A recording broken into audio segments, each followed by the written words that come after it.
আর কোন গাণিতিক ভুল কি খুঁজে পাওয়া যাবে পবিত্র বাইবেলের, নাকি বাইবেল না কোরআন, সরি, আর কোন গাণিতিক ভুল কি খুঁজে পাওয়া যাবে ইসলাম ধর্মে? আর কোন গাণিতিক ভুল? এটা কি বাইবেল না ইসলাম বুঝতে পারছি না, দুটোরই উত্তর দিচ্ছি। এখানে বলা হচ্ছে আরো কোন ভুল, তাহলে এটা বাইবেল, কারণ বাইবেলের ভুলের কথাই বলছি। আর ইসলামের কথা বললে পবিত্র কোরআনের সূরা নিসার 82 নম্বর আয়াতে উল্লেখ আছে, أفلا يتدبرون القرآن ولو كان من عند غير الله لوجدوا فيه اختلافا كثيرا। তবে কি তাহারা কোরআন সম্পর্কে অনুধাবন করে না? যদি ইহা আল্লাহ ব্যতীত কারণে নিকটে আসিত তবে উহাতে অনেক অসঙ্গতি থাকিত। কোরআনে কোনো অসঙ্গতি নেই। বাইবেলের অন্য ভুল সম্পর্কে যদি বলি, 5 মিনিট সময় কম হয়ে যায়, এমনকি 5 দিন সময় যদি পাই তাও হয়তো পারবো না। যা হোক, মাত্র কয়েকটা কথা বলছি। এর উল্লেখ আছে 2 কিংসে 8 অধ্যায় 26 অনুচ্ছেদে। বলা হয়েছে যে আহাজিয়া সে 22 বছর বয়সে রাজ্য শাসন শুরু করে। 2 ক্রনিকলস 22 অধ্যায় 2 অনুচ্ছেদে বলছে যে আহাজিয়া 42 বছর বয়সে রাজ্য শাসন শুরু করে। তার বয়স কি 22 বছর ছিল নাকি 42 বছর ছিল? পরস্পর বিরোধী কথা। আর এছাড়াও 2 ক্রনিকলস 21 নম্বর অধ্যায় 20 নম্বর অনুচ্ছেদে বলা হয়েছে যে জেহরাম অর্থাৎ আহাজিয়ার বাবা, সে রাজ্য শাসন শুরু করে 32 বছর বয়সে, আর সে রাজত্ব করে 8 বছর, আর সে 40 বছর বয়সে মারা যায়। তারপরে আহাজিয়া পরবর্তী শাসক হলো, তখন তার বয়স 42 বছর। বাবা মারা গেলেন 40 বছর বয়সে, তারপর পরে তিনি রাজা হলেন, আর তখন তার বয়স 42 বছর। কিভাবে ছেলের বয়স বাবার চাইতে 2 বছর বেশি হয়? বিশ্বাস করেন, এমনকি হলিউড ফিল্মেও এমন কোনো কিছু দেখতে পাবেন না।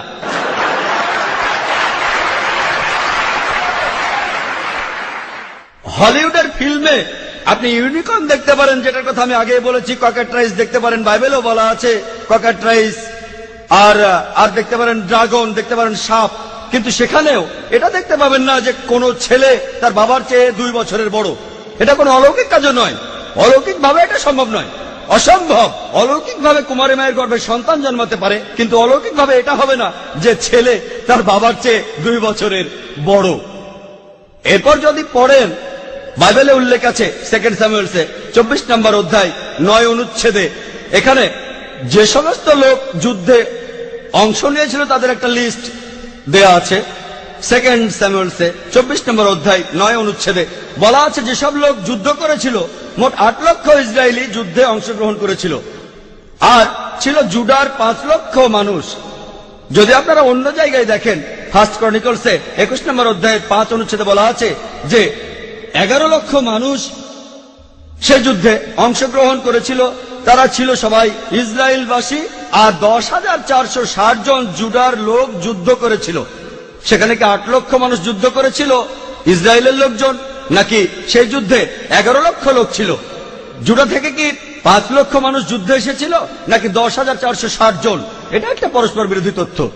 এছাড়াও এর উল্লেখ আছে বাইবেলে আছে 2 স্যামুয়েলসে 6 নম্বর অধ্যায় 23 নম্বর অনুচ্ছেদে যে মিশাল অর্থাৎ সলের মেয়ে, তার কোনো সন্তান ছিল না। 2 স্যামুয়েলসে 21 নম্বর অধ্যায় 8 অনুচ্ছেদে সলের মেয়ে মিশেলের 5টা ছেলে ছিল। এক জায়গায় বলা হচ্ছে নিঃসন্তান, কোনো ছেলে মেয়ে নেই, আরেক জায়গায় 5টা ছেলে।